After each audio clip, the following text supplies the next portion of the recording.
Reading from Matthew 7. Why do you see the speck in your neighbor's eye, but do not notice the log in your own eye? Or how can you say to your neighbor, "Let me take the speck out of your eye," while the log is in your own eye? You hypocrite. First take the log out of your own eye, and then you will see clearly to take the speck out of your neighbor's eye. Do not give what is holy to dogs, and do not throw your pearls before swine, or they will trample them underfoot and turn and maul you. Ask, and it will be given you. Search, and you will find. Knock, and the door will be opened for you. For everyone who asks receives, and everyone who searches finds, and for everyone who knocks, the door will be opened. Is there anyone among you who, if your child asks for bread, will give a stone? Or if the child asks for a fish, will give a snake? If you then, who are evil, know how to give good gifts to your children, how much more will your Father in heaven give good things to those who ask him? This is the word of the Lord.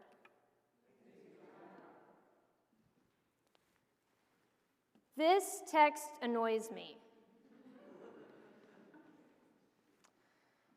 That's not true. This text pisses me off. This text feels naive to me. It feels like someone is both lecturing me and trying to make me feel better when things are shitty. Because sometimes I have asked and I have not gotten what I wanted or what I needed. And sometimes I have knocked and no one has answered the door. Or when they did answer the door, it made me wish I had never gone over there in the first place. These questions that Matthew is asking, I'm going to let you in on a little secret here. When I'm very angry with the Bible, and it's a gospel passage, and it's Jesus talking, I find it very helpful to remind myself that there's an author here who is not Jesus. So these questions that Matthew is asking, is there anyone among you who, if your kid asked for bread, would give them a stone? Yes, Matthew. There are a lot of people like that in the world that I live in. This text pisses me off.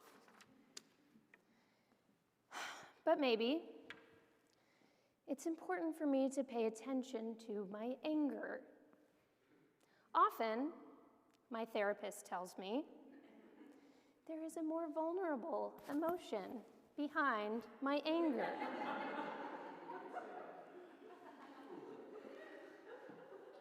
So, there might be some good news for us to find here. As queer people, as human people, we know not every door is opened. We know that not all gifts, even well-intentioned gifts, are good ones. We know that the world can be a hard place. We all suffer. So I want to return to the question that Matthew starts with in our text. Why do you see the speck in your neighbor's eye, but you do not notice the log in your own? And while I think we often come at this text, or at least I do, thinking about it in terms of criticism, where the speck and the log are flaws or shortcomings, this harkens back to the admonishment to judge not, lest you be judged, earlier in the chapter. I want us to notice that the majority of the verses that come before this are not addressing cynical, judgmental people. They're addressing people who are suffering. These people are sick. These people are persecuted. These people are at a loss about how to live together in community. These people are anxious. These people are worried. So what if we thought about that log in our own eye and the impulse to see and help remove the specks we see in the eyes of our neighbors as images for the pain and the suffering that we carry, not so much as judgment, but as the impulse to care. Why, then, does the impulse to notice the pain of the world, to extend a healing hand, come so much more easily when we see the pain and suffering of somebody else? Why does the log in my own eye, why does my own pain and suffering sometimes go unnoticed, untreated, unsoothed? So my spouse, Deborah, is a volunteer firefighter. Maybe I should have opened my GSAS sermon with that information. Yeah. Deborah recently taught me a firefighting term, backdraft, which is what happens when someone opens a door in a burning house. It lets in a rush of oxygen, which acts as fuel, and then a burst of flames rushes out of the door.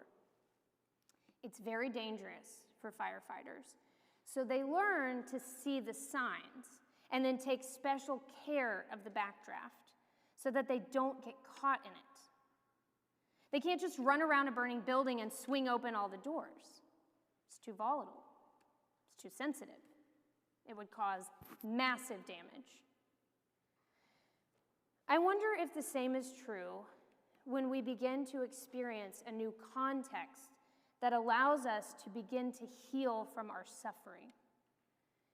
As love and acceptance go in, like the oxygen starting to fill the space of that open door, that old pain has to go somewhere.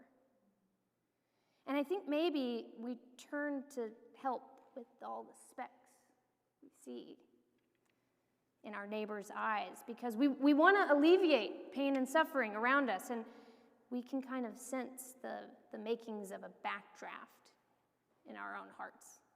And I know for me, I'm like, I better not open that door. I want to share with you a practice that has been really life-changing for me. It's a little vulnerable, and honestly, it felt really weird for me at first, and when I don't do it for a while, it still feels really weird, but it has allowed me to offer care for myself, to create space for my own healing, rather than seeking it exclusively externally, hoping I can reform the world or the church or the community I live in or my own family to the point where it will be the place where I can always ask and seek and knock and get my needs met. This practice has empowered me to meet myself in my moments of need, knowing, of course, what Matthew and what Jesus reminds us of in this passage, that I have a divine parent who wants to give me all the good gifts, who is sustaining the world, but also believing that I have the tools and the agency to see the log in my eye and to recognize my own pain and the healing that needs to come when I begin to pull it out and to meet myself there. This practice is a specific form of mindfulness. It's called mindful self-compassion. In simplest terms, mindful self-compassion is a meditative way of interacting with yourself, of offering yourself care like you would offer care to another person. It recognizes that we cannot always change, or can almost never change, the feelings that we have associated with our pain and suffering, but we can accept them, we can turn toward them, we can embrace ourselves and comfort ourselves in them. Put my teacher hat on. It involves 3 steps. Number 1, first, we recognize and call to attention a point of pain, and we name that it is a moment of suffering. Second, we accept that suffering is a part of being a human being and that we are not alone in that suffering. And third, we comfort ourselves and care for ourselves in that moment of suffering. That's the hard, weird, vulnerable part. For me, it is very important that that comfort is verbal, actually talking to myself as I would a friend, using phrases like, "This is very painful. I'm so sorry you had to experience that.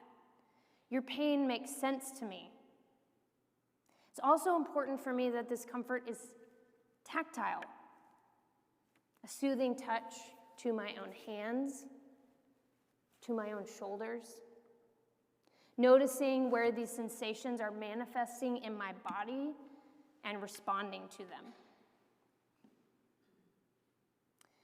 So I'm going to end with an invitation. What would it look like for you to consider your own moment of suffering or a pain that you carried in with you today?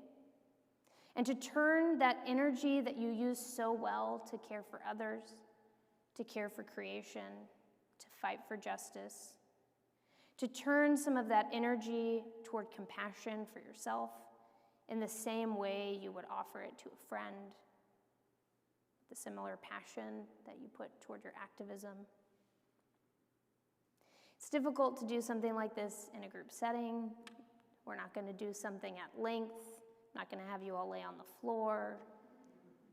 But I would like to lead us in like a 90-second version of this. Take us through these 3 steps.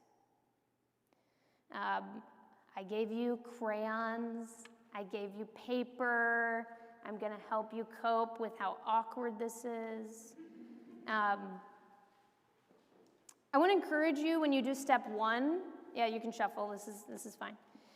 When you do step 1 of this, of recognizing a point of pain, I want you to make sure that if something comes to mind that's like a level 10, maybe don't choose the level 10 for this moment. I know I recall level 10s, and I'm going to push those away for now. You can engage that later. You can email me. I'll send you some great websites about mindful self-compassion. There's some like 20-minute meditations that you can definitely do. You can email Wanda Seavey and be like, talk to me about this stuff. Does Lindsay know what they're talking about? Maybe I don't. But pick something that you carried in here. Small point of suffering, small point of pain, something that was weighing you down.